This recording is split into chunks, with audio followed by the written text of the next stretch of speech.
I mean, if you're waking up with energy 999 days out of 1,000, I think you're doing pretty good. Yeah. Yeah. I would say, barring like sickness or something, like, yeah, I also I have the most amazing alarm clock in the world. It's Chase. He gets up before I do.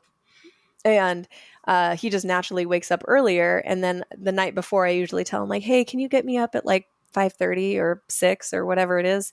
And so he comes in, he's my alarm clock. And so he'll like, rub my shoulder, he'll rub my head, he'll like tell me sweet things. That's how I wake up every morning. Oh, So, wow. like, what woman or man, what person wouldn't want to be woken up in the most loving way possible like that? So that also is additive to the wake up process. Damn. Okay, so that's the missing piece. All right, I got it now. Yeah. That's the Just missing get a piece. dog and maybe that would, like if you don't have a partner, get a pet, get an animal that can wake you up in a nice way like that too. I don't know. Come with a lot of responsibility. True. But getting back to, I guess, one of the main reasons I also wanted to bring you on was, and you've mentioned it a couple times now, which is HPV. Mm-hmm. I have heard that term before, but I know I've heard that term a lot more than I've heard AHCC.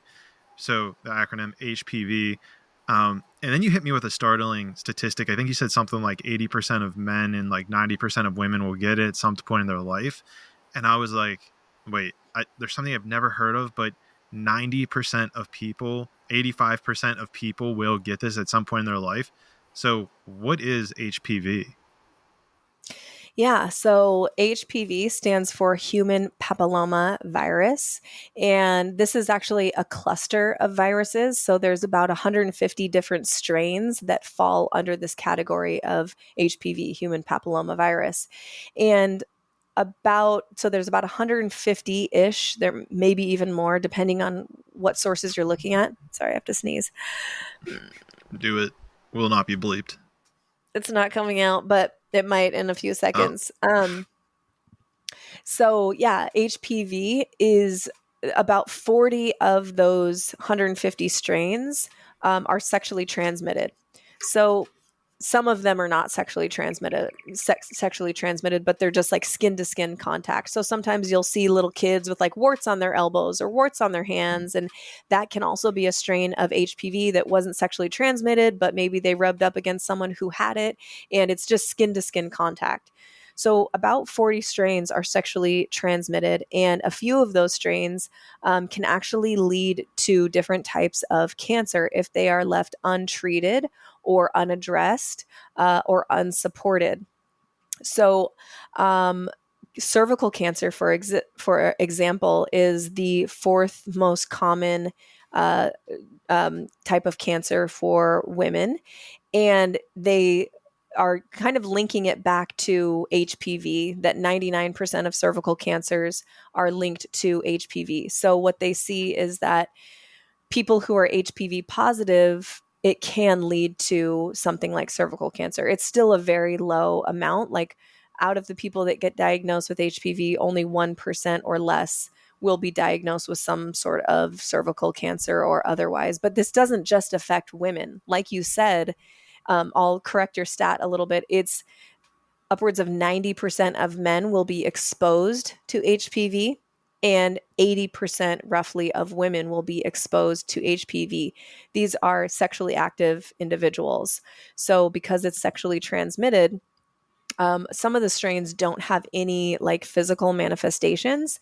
Those are the high risk strains. So the high risk strains are most closely linked to the types of cancer, cervical cancer, like I said. But even for men, like penile, anal, like these things can come up from this diagnosis. And then there's also the low risk strains that would be more closely linked to like genital warts and benign growths. So it's not ideal, it's not convenient to have that, but it's not necessarily, those low risk strains are not necessarily linked to cancer. So yeah, it's a big thing. It's 14 million new cases of HPV are diagnosed every year, and those are the ones that whoa. are just diagnosed. 80 million Americans have at least one strain of HPV in their body, and 14 million new cases every year. So this is a big thing. It's a big problem that no one wants to talk about because of the sexual nature, because it's an STI and most are spread through sexual contact. It's something that I am obviously very passionate about and I am determined to educate on, not because not that I know of, I've never experienced or had to deal with HPV, but in my education around AHCC, a lot of the research is linked to HPV research. And so as I share about HCC, I get droves and droves and droves of women who are HPV positive and have no solutions from conventional medicine. So they find me on Instagram and I sort of guide and help them, support them through the process of learning what is going to help them in clearing this virus out of their body. But mainstream medicine is not doing that. And it's really isolating for women because, like I told you before we pushed record, there is no test for men. I think I told you that. There is no test for men. There's no FDA simple HPV test for men. So if you have one of the strains that leads to genital warts, you'd probably know, and you can get a visual diagnosis from a healthcare practitioner. But men are not getting tested for the high risk strains. So they can be living their life, being free, doing all the things that young people do, and be a carrier of a high risk strain of HPV and not even know it. So then the woman goes in, his partner goes in, she's been exposed, and HPV is in her body, and she goes and gets a pap test, which is, done at the gynecologist's office, and it comes back positive for abnormal cell growth, which then they do another test, an HPV test, to see if it's linked to HPV.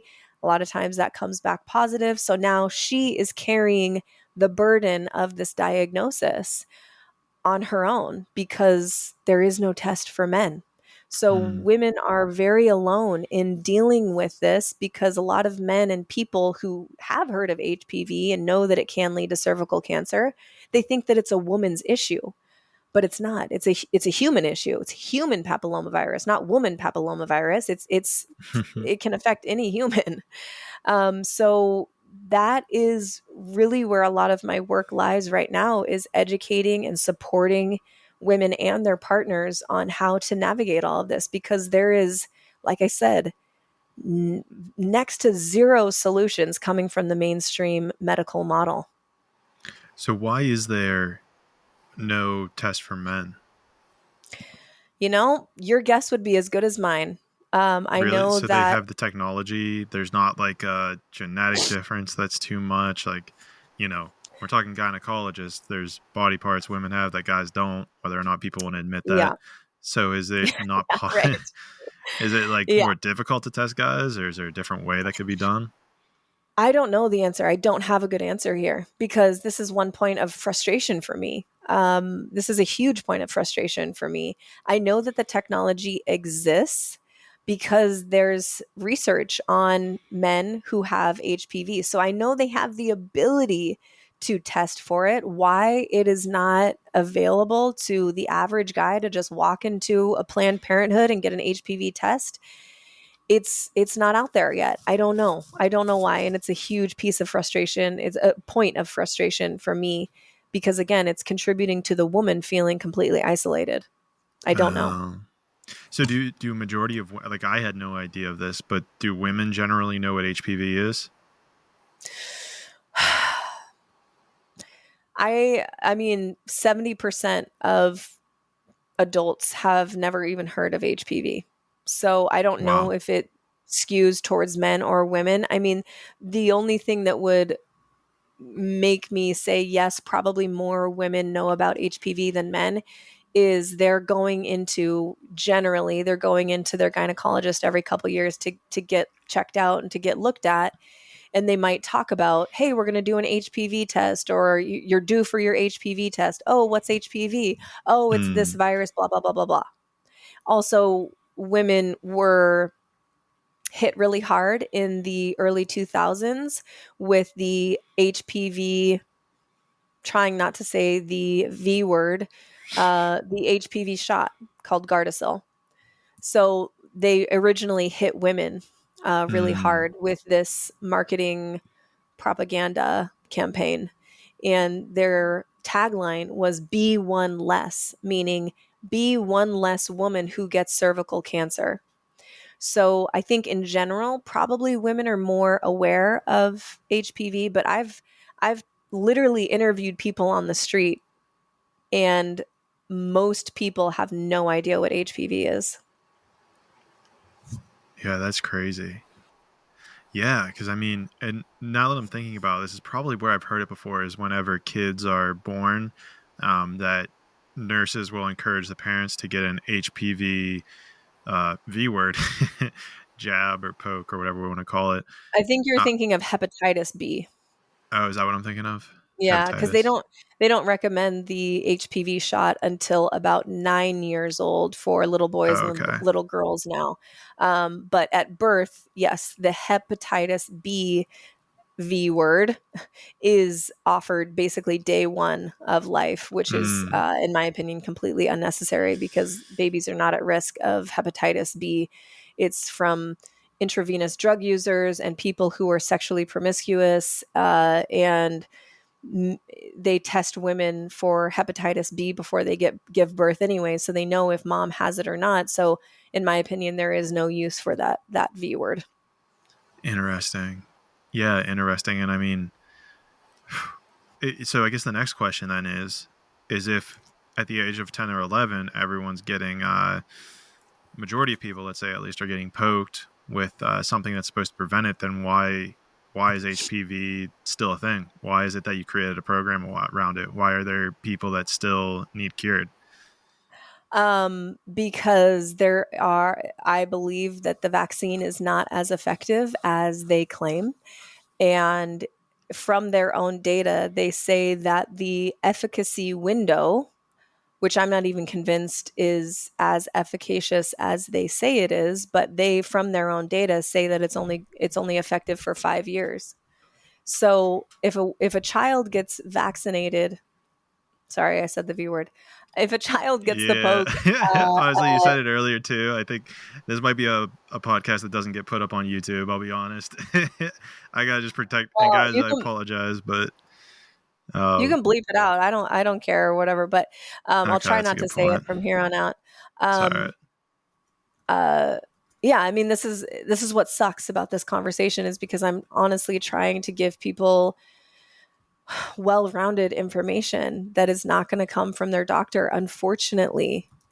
Um, but this is the reality, and so yeah, it's really tough. The I think from their own data, like I was saying, if a child gets it at age 9, most people are not sexually active until 16, 17, 18. Like, yeah, there's some outliers for sure. But so, like, by the time that they're sexually active, is it even doing anything for them anymore? Did it Yeah, even do anything for them at the beginning? Are there a lot of negative side effects? Potentially, yes.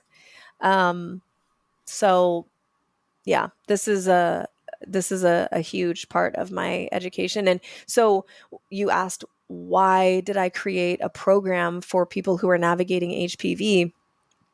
Because there are no holistic solutions.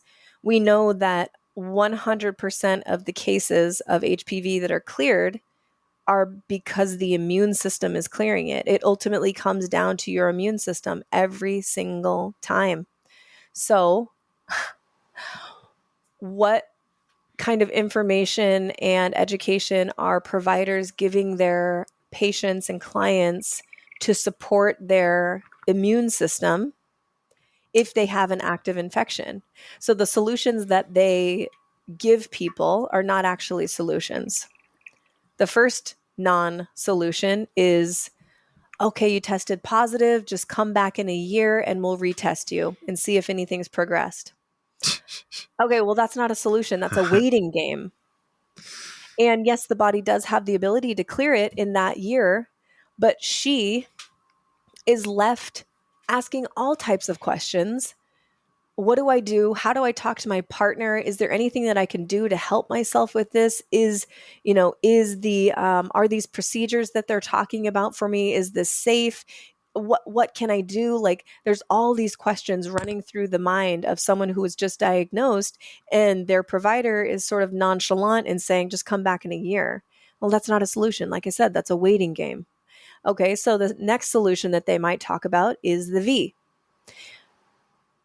This is another really frustrating part for me, because on the CDC HPV website itself, on the CDC website, they have an HPV info page, many info pages, and it says on there verbatim, this shot will not clear an active HPV infection.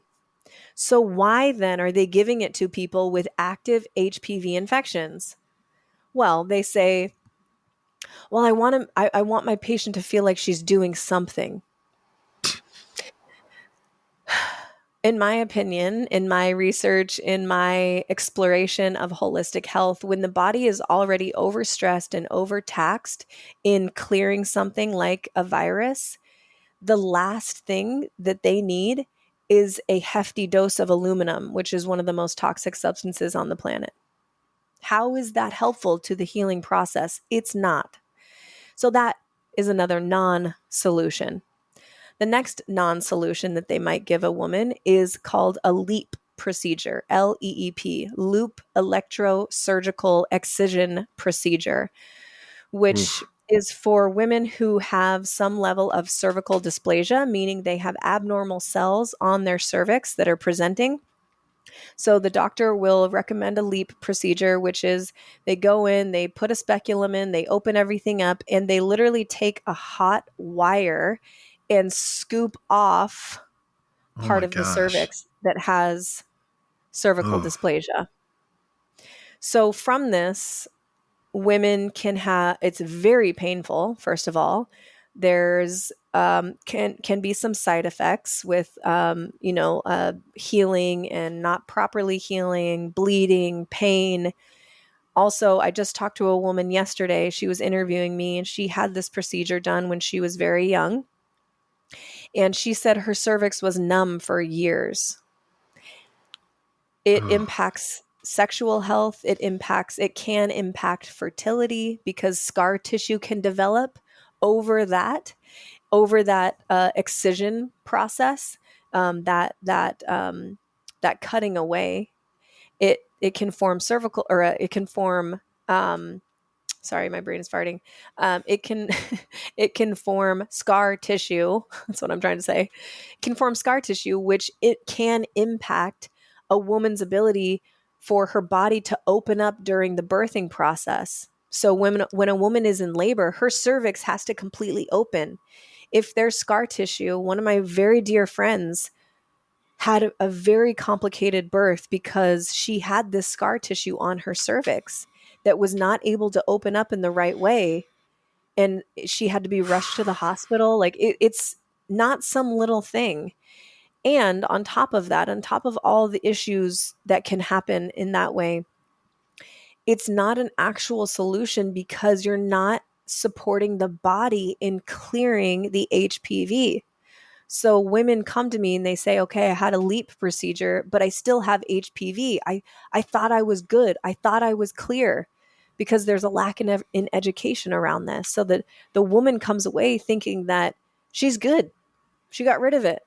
No, it's still in your body. You still need to support your body in clearing the HPV, which means supporting your immune system. So that is why I exist, I feel like, right now on this earth plane. And part of my purpose is me bringing together different experiences and lessons that I've gone through in my life. And you might want to say, like, niches, I guess, with AHCC, and, working with women, coaching women, being a health coach, and then also my experience with shame, because there's a lot of shame that goes into this diagnosis because it's sexually transmitted. Women feel dirty, they Mm. feel gross, they feel like their bodies betrayed them, they feel isolated, alone, embarrassed to even talk about this. And I've dealt with a lot of shame in my life. And I've also gone through the process of releasing it and letting it go and getting to the point where it doesn't affect my daily life anymore. And that is also one aspect that I help women with. So, myself and my colleague, Dr. Nathan Riley, who is a holistic OBGYN, he's one of my best friends. And he is, I've not met a more prominent advocate for women out there than this man. And because he has a holistic view, our values line up perfectly on how we support women through this process. So we were just fed up. We were fed up with the mainstream medical model leaving women in the dust to figure this out for themselves, anxious and alone and isolated. And I had 4 years of experience guiding women through this process of addressing all these things. But I literally don't have enough hours in the day to guide every woman that comes to me in my DMs. So Nathan, Dr. Nathan and I got together and we were like, dude, we got to do something about this. Like, we need to create something that can help any woman out there who's navigating this. So we did. And we've been working on this for a year. It's a self-guided 8-week online program or course that guides women and educates women and their partners through this process of, we talk about the V, we talk about basic education on HPV and all the different strains and everything. We talk about what your body needs on all these different levels for physical support. We talk about AHCC and medicinal mushrooms, how they can support the body, but also, what are you putting in your mouth in the form of food? What kind of water are you drinking? Are you even hydrated? What kind of movement are you engaging in? Are you engaging in movement that's too much or too little or not conducive for healing? How's your mindset? What are you telling yourself about yourself on a daily basis? Are you telling yourself a negative story about yourself? Are you carrying shame that's impacting your stress response to life? All of these things go into healing and clearing HPV. And we just saw the massive lack in support and guidance and education from the conventional medical model. And we decided to do something about it. So that program is called Clear and Free. And it is the only holistic solution to clearing persistent HPV that I've ever seen. So it sounds like it's not even just from a physical level, it's also from just a psychological perspective that you also are approaching within this program. Yes, absolutely. We are providing support on a physical, mental, emotional, relational. So, like I mentioned before, women feel isolated and alone. They don't know their partners. Say they're in a long-term relationship or even a marriage. They come back home from the gynecologist and they say, I have HPV. It's sexually transmitted. And dude guy doesn't know that he's carrying it. And he's like, what have you been doing? Where is this coming from? Mm, And there is this blame, shame, guilt, judgment that goes on for a lot of sure. couples. I literally just talked to a woman a couple days ago, and she's only been with 2 men in her life. She's 26, only slept with 2 men in her life, now has HPV, and her current boyfriend, who she could have, that's where she could have gotten it from. He was shaming her, blaming her. He's like, what did you bring home? Kind of thing. And it's just fucking heartbreaking. It's Yeah. absolutely heartbreaking for me to hear these women's stories and to know that there's nothing out there for them that can guide them through this process and support them in this way. And so that's what we created. And we have specific lessons in this course that are directed right at the man, right at the partner, saying like, hey, dude, if you've been having sex with your partner, you're in this too. This is you. This is a team effort. This is not a her issue. This is a you guys, you two. You are a team.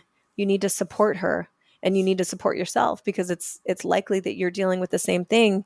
There's just no test for men. So there's a lot of mystery and confusion around this whole topic, which we shed light on in every possible practical way that we know how. And so I've had the last 4 years of experience working with women and hearing their stories and guiding them through this process. in my back pocket. And then obviously Nathan Riley's clinical experience working with women who have HPV, cervical dysplasia, and cervical cancer. Um, and then we're both obviously very united in our approach to health. So it kind of just created the perfect storm for us to get something out there to help anyone and everyone who's navigating this. And yeah, I can see how, from a man's perspective, how something you've never heard about, and then you're told that it's a sexually transmitted disease, and yet you're sitting there feeling good. Like, I feel fine. Like, so it's definitely Yeah. not from me. And then your mind just instantly goes to the nervous system probably gets activated, and so then you attack and you probably shame, and we can all probably attest to how that trauma plays out. So, and this is the majority of the time, right? I think you said this at one point, but my mind is blanking. But majority of HPV is unnoticed, or it's like not a like there's no physical symptoms of it. And I'm specifically talking to men because I guess women can get tested, but men, majority of the time, there's no physical symptoms of whether or not you have it. So remember that there's two buckets, low risk strains and high risk strains. The low risk strains are more associated with things like genital warts and benign growths. So they might be, so in that case, if a man is exposed to like a low risk strain, he might see a little wart pop up and be like, what is this? That would be a low risk strain. So in that case, there is a physical manifestation that can pop up. Now, you can have a low risk strain in your body, living in your body for years before it pops up. So it's really hard to know where and who and how and when you got it because it can live in the body for years before it actually manifests as a benign growth or a wart or whatever. The high risk strains are the ones that women go into the gynecologist to get tested for because there is no, you're not going to be like, I'm kind of having some cramps down there. I think something is wrong. Let me go get tested. Like there's no physical manifestation Mm, that someone would feel, man or woman. You don't feel the cervical dysplasia. I've never heard of a case where someone was like, maybe they're really in tune with their body and they can feel like, I think something's off. Maybe that person exists. But to my knowledge, no, with the high risk strains, I've never heard of a case where somebody had a physical manifestation that they were cued into right when they got it or whatever. It's not necessarily like when you get exposed to a cold and your body's like fighting something and you can, you have a little drip in the back of your throat or you feel achy a little bit. You're like, I think I'm fighting something. There's nothing like that for the high risk strains. gotcha. Gotcha. And what is even kind of coming up within me, because I've seen this a lot in my personal life recently, and I guess even some clients, if you will, is this idea of stepping into our power. And I am bringing this back to whenever you were talking about how there's a part in your program where you're helping women how to navigate this conversation. Because I know that this is a difficult one, especially in the paradigm of a woman bringing it to a guy. And I think all humans, all of humanity, maybe Americans in general, I think there's a difficulty around stepping into our power. I think that's something that's like a real big energy point, if you will, that I think as humans, as we're evolving our awareness and understanding and consciousness of on Earth, power seems to be like the next thing that we're poking at. So in terms of this energy, how are you helping women to become empowered, especially when taking talking about something that's seems almost impossible to talk about?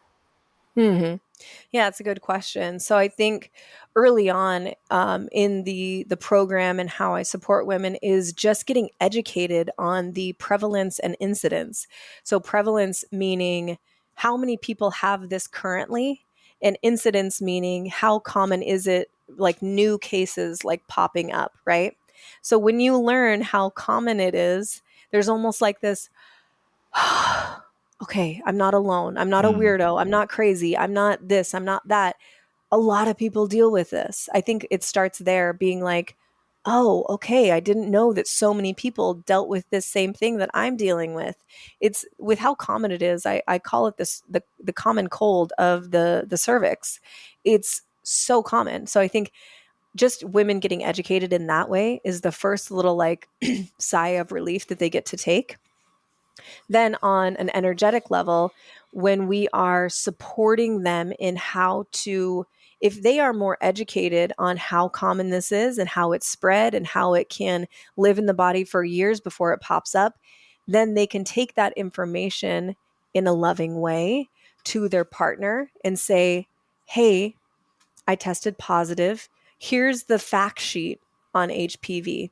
And they are able to actually educate their man on this, because he probably doesn't know anything about it either. And so when they feel like they are equipped with the knowledge and tools to be able to speak to this thing and understand how common it is and just some of the basics around it, that also gives people a sigh of relief. Then we also guide people on how to bring it up, meaning the energetics of how to bring it up with your partner. This is not a blame, shame, guilt, judgment thing. This is not that. And we do not advocate for that. We advocate for teamwork. And so inviting your partner into a conversation, hey, I'd like to talk to you about something that's really important to me. When is a good time for you? That's really easy to digest for a man, instead of walking through the door and saying, did you give me HPV? Who have you been sleeping with? Mm. Like, it happens. And so that is not conducive for a productive conversation where there is a team orientation. So we guide people on literally how to set up the conversation, what points to make, how to enroll their partner in the actual healing process, because it's a them thing. It's not just a her thing. How to enroll them in the process. And then they feel like they're part of the team rather than isolated and on their own. And I would also say, for the spiritual aspect, in the mindset stillness piece, I created 2 different guided frequency meditations. So we used specific frequencies that are tied to specific chakra centers, so energy centers in the body, specifically the sacral chakra, for obvious reasons. If someone doesn't know what the sacral chakra is, it's the second chakra up. It's the orange ray. It is basically governing your reproductive organs and some other things too. But for obvious reasons, we want that energy center to be flowing harmoniously, the energy to be flowing in there easily, freely, and not have any blockages. So I have guided meditations to help balance. And I also include some visualization in bringing in these healing frequencies into your body so that you feel like you are assisting your body. You are supporting your body. Your body has not betrayed you. You are a team. You are stacking the deck in your favor if you treat your body like a friend that you're meant to help rather than a misbehaving prisoner. Mm. So your body is not betraying you. Your body is working its freaking ass off for you 24/7, all day, every day, trying to do all these things for you. Sometimes she just needs support. And that's where we come in, changing some of the lifestyle factors and stacking the deck. Like I said, stacking the deck in your favor to heal. So we have the sacral chakra visualization and guided meditation. And then we also have the throat chakra. So in utero, fun fact, in utero, the cervical tissue and the throat tissue, the pharynx, the larynx, the throat tissue differentiates from the same embryonic tissue. So Mm. literally, and if you look at the structures of a cervix and a throat, they're very similar. So this in utero, they differentiate into the throat and the cervix. And so there is a substantial link, an energetic link between the cervical tissue and the throat tissue. And so we also have a guided meditation around the throat chakra. I find that women who have persistent HPV are also not using their authentic voice in a way that is that feels, how do I want to say this? They are not fully stepping into their authentic voice. They have something that they want to say that they're not saying. They don't feel like they can voice their opinions or their truth or whatever it is. So this is also, obviously, I'm speaking to the energetics, the spiritual aspect of this connection from the throat to the cervix.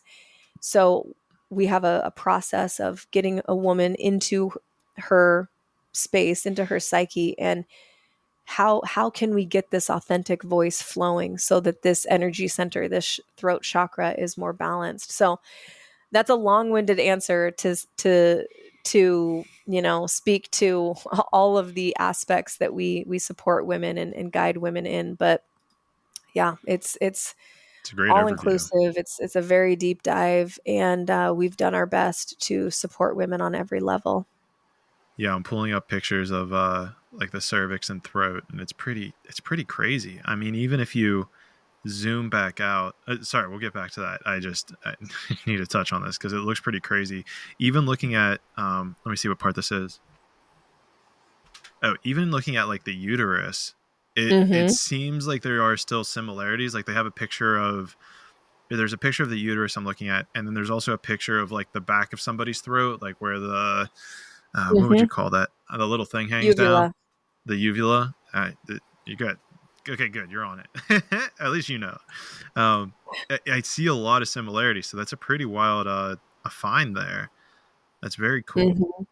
That's very Yeah. cool, and that's so fascinating too. Looking at that from a, let's say, more spiritual, energetic place, that there is a deep connection, especially with women, as we can see today, that there is a very tight knit let's say blockage, whether it's man's fault or not, who knows. I mean, we can probably surmise a bunch of different things, but that there is a tight blockage here in regards to that the sacral chakra and then the throat chakra, of how there's like this very tight overlap in women, versus like this block that seems to probably be appearing in both those places. Yeah. Yeah, it is quite fascinating. And yeah, the deeper that I got into this work and hearing women's stories directly from women who are navigating this and helping them with this process, and then learning about what I just told you, like the embryonic tissue differentiating, it was like, oh my God, this makes so much sense based on what I've already experienced with women. And yeah, it's pretty wild, dude. The other thing that was standing out in there, and it just blows my mind the more I think about this. I think it was something I brought up on your podcast as well, which is the idea that we have this like the saying that ignorance is bliss.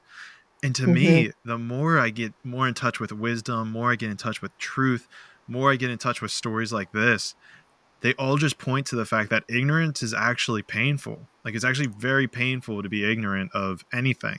Like Hmm. and the truth, I think, lies more that wisdom is bliss. The more you know, the more tools you have, your life is going to be more blissful. And it seems self-evident what you're saying. Like just educate. Hey, like starting that conversation off. Hey, we need to talk about HPV. Yeah, it's in 80 or 85% of people have the probability of being exposed to it. And like just even starting it off there, you get relaxed from it.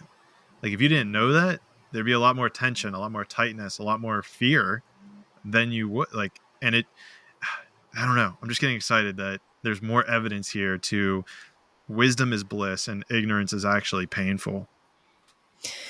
Yeah, yeah, depending on how you want to look at that. I totally agree. I would much rather know the truth and be able to make an informed decision such that it leads to more freedom in my life. I think the ignorance is bliss. Like I know what they're trying to say. I know that what there's I can appreciate the saying, but it's not real bliss. Real bliss, I think, comes from knowing the truth, knowing that you have agency over a lot of your life experience, a lot of what you create in your life, and then being able to use that to proactively create from a place of wisdom and being informed of reality and being informed of the truth. Um, yeah, I would much rather be wise and slightly disturbed than ignorant completely. That's, I mean, I know you're this way too, just because we've talked now for, I don't know, 5 hours between the two podcasts. It's like I want to keep discovering. I want to keep unraveling parts of myself and keep finding areas inside myself that need to be looked at, that are inviting me to turn on the light that I haven't seen before. Like, yeah, I get that you don't know what you don't know. And so, like, our life invites us into acquiring knowledge and wisdom and being open to, like, okay, this might not be like super fun to look at, but it's going to lead to more wisdom, which will lead to eventual freedom for me because I will have all the information that I need to make an informed decision on. And that, I think, is what brings us back to, I think it was verse 2 of Gospel of Thomas, the one we talked about on your Yeah. podcast, where it's Yeah. like, it seems like wisdom is, it's painful in the short term, but it's blissful in the long term. And ignorance is blissful in air quotes. It's not true bliss, but it's freeing in the short term, but it's painful in the long term. I think Yeah. that's Yeah. It's, probably the key point there. yeah. It's pseudo bliss in the short term and it's not blissful in the long term, I don't think. Yeah. No, I mean, look at the guy that's sitting on his couch eating potato chips and not doing it, has no aim of in direction in life. He's not in a blissful, like, he has that short term pleasure, if you will, but like long term, he's not gonna be able to walk upstairs. His quality of life is gonna diminish very, very quickly. And Yeah. so, if he was just wiser and he knew to make better choices, it would be a much more lucrative life in the long term. Yeah. I think we have to choose our hard. Being Going to the gym is hard. Lifting heavy weights is hard. It's not easy. But also being overweight and having diabetes and cardiovascular disease and cancer and all of that, like, that's really hard too. So I think that we have to choose our hard. I would rather choose the hard that's going to lead to long-term freedom and forego some of the, short-term gratification and pleasure. Not all of it, right? Because we're still human and we still indulge from time to time, knowing that it's not the best thing for us. And I'm not saying that we all need to be perfect. That's not what I'm saying at all. But um, yeah, I mean, I think we are invited into just being human. Is part of it is choosing your hard. What kind of hard do you want to experience? Because life is hard either way, whether you're ignorant or you're fully informed. It's going to be hard. Which outcome, is more attractive to you? Oh, sorry, party foul. I didn't know that I had a alarm set. Today's Tuesday. Why would that go off? Okay, sorry about that, guys. Oh, my bad. There should not be any alarms on Tuesday at this time. Um, yeah, and there has to be so many corollaries here in regards to like what's hard and what's easy and what's long-term pain and short-term. And it seems to make a parallel back to what we're talking about with women stepping into their power. And again, I don't say that as like just women. I think everybody needs to do it in a healthy way. But in, like, say, the paradigm of a male female relationship, a woman stepping into her power to be able to talk to her man, I think I see how this conversation of wisdom overlaps it extremely well. And you know, again, I think there's responsibility on the man's part or behalf to nurture a what's the word I'm looking for here? Nurture an environment where they can feel empowered. But I don't know. It's very fascinating to look back and see, like, all right, how can women step into their power more? Or see, I don't even like segregating off to men and women, but it just seems like at a conversational level, we need to find a way that people are able to step into that power more of saying what needs to be said when it needs to be said, so that we can all enjoy a prosperous future, a more blissful future for humanity's sake. Forget about your relationship. I guess for humanity to be blissful, your relationship needs to be blissful, but it definitely seems like a huge thing that is occurring here. And so that's dope. That's dope that you're targeting that a lot in your program. Yeah, it's I will say the most fulfilling project that I've been a part of. And it's the biggest project that I've been a part of. And I am just beyond grateful and honored for the opportunity to get to guide and support women who are desperate for it. Like, I mean, it feels honestly like this is one of my purposes why I exist on this plane. So it feels good to step into that It's and beautiful. take up the mantle. You know, a lot of people, you know, because I educate so much about HPV, they make the assumption that, oh, she must have dealt with HPV or cleared it for herself or whatever. And I have no problem people thinking that about me. I don't care what people think, but no, I haven't. I just saw the huge need for it. And women were finding me all over the world, desperate for help, desperate for answers, for solutions, for just a friend that can hold their hand and that they can talk to and openly and not feel judged or whatever. And I am happy to take up the mantle and advocate for women who are not getting it elsewhere. It's a really important, um, it's an important, I don't know. It's just, it feels like it's my purpose right now. That's beautiful. I think that's something that probably majority of people are looking for in life, is like, what is the thing I need to do right now? Which, I don't Yeah. know, can be all pervading, if you will, but it seems like the path opens the more that you push in through it or push into it. And a question I kind of have here is like, you're talking about clearing HPV, but at the beginning of our podcast, we were talking about AHCC. Do you integrate those two at all? Like, is there any sort of usage of AHCC in regards to, because I know you're talking about immune health, all this different stuff. Are those used in combination with each other? Yes. So a big piece of the course is education around AHCC and how supportive it is of the immune system. And there have been multiple studies, multiple clinical studies showing benefit of someone who has HPV taking AHCC and having AHCC basically support the eradication or the clearing of HPV. So the most recent study came out of Texas. The lead researcher is Dr. Judah Smith, and she took a group of 50 women who had persistent high risk HPV. So, meaning the high risk strains that can lead to cervical cancer. Persistent, meaning they've had it for at least 2 years or more. So, for whatever reason, the body isn't able to clear it quickly on its own.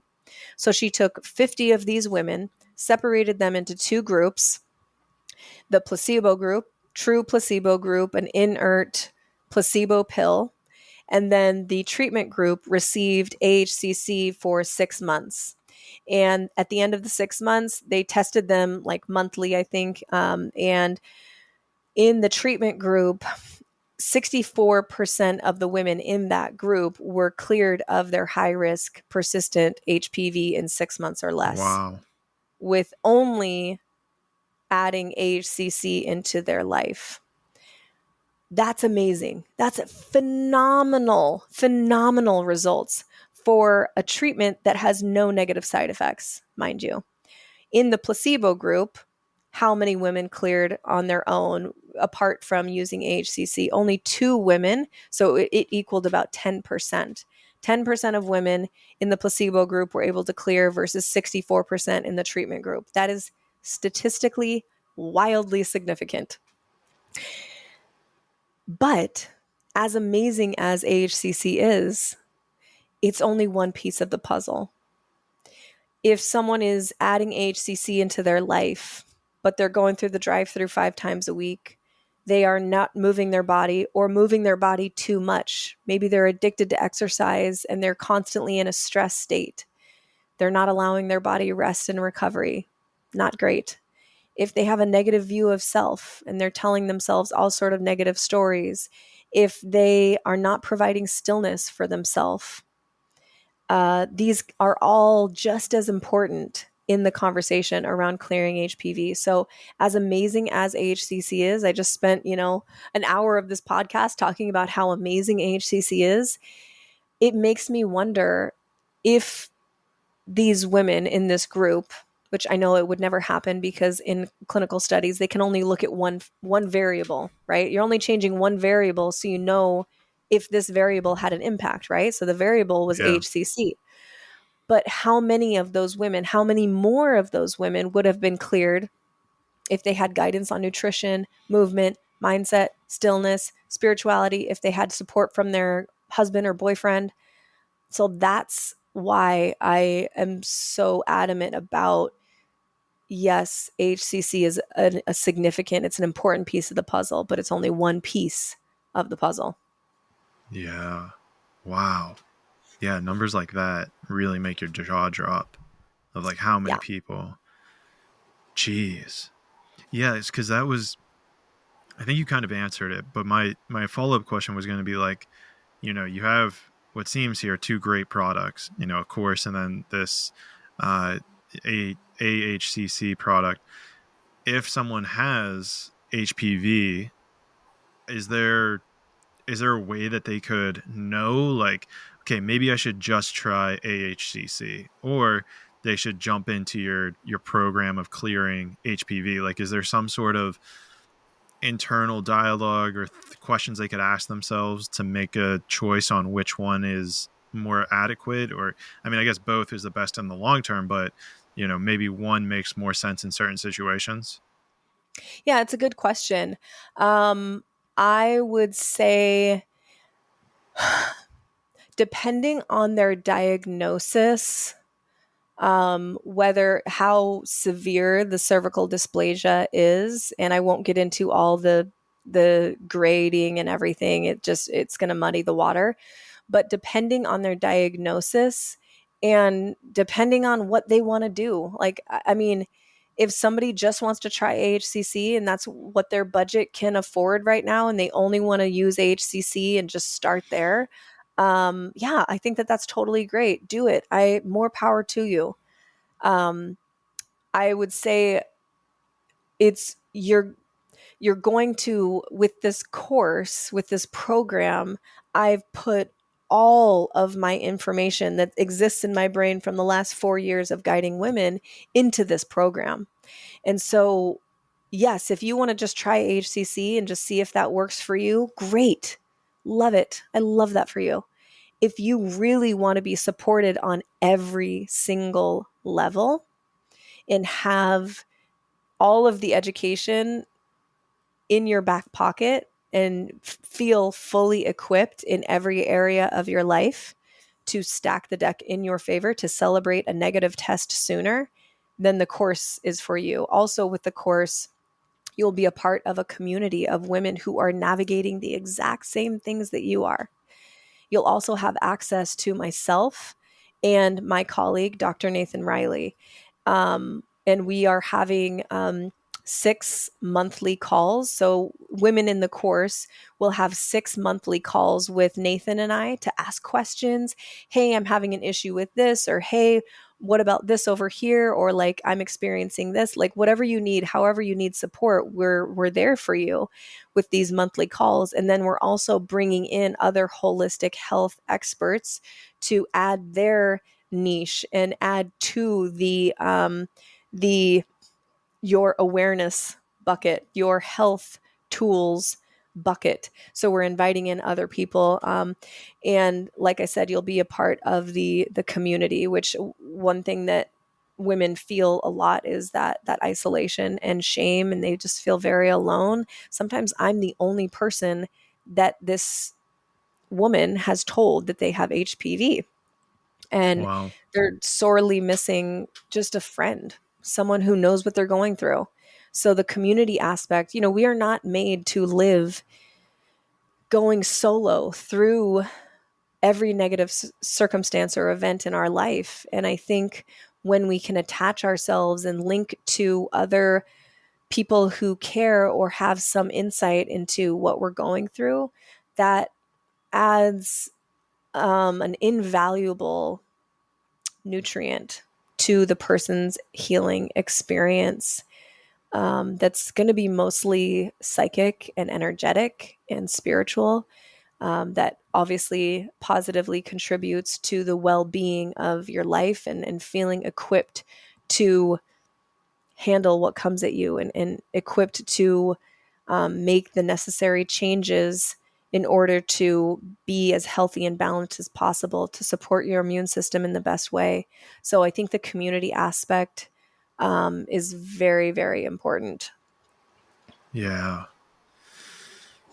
Yeah, it's a pretty big theme I've been working on myself, is learning the power of community and really stepping into cultivate. Like, I have one, but I'm starting to realize I need to find a way to be more proactive in it and cultivate a stronger connection within it. But that's a whole nother rabbit hole that I don't think we have time for today.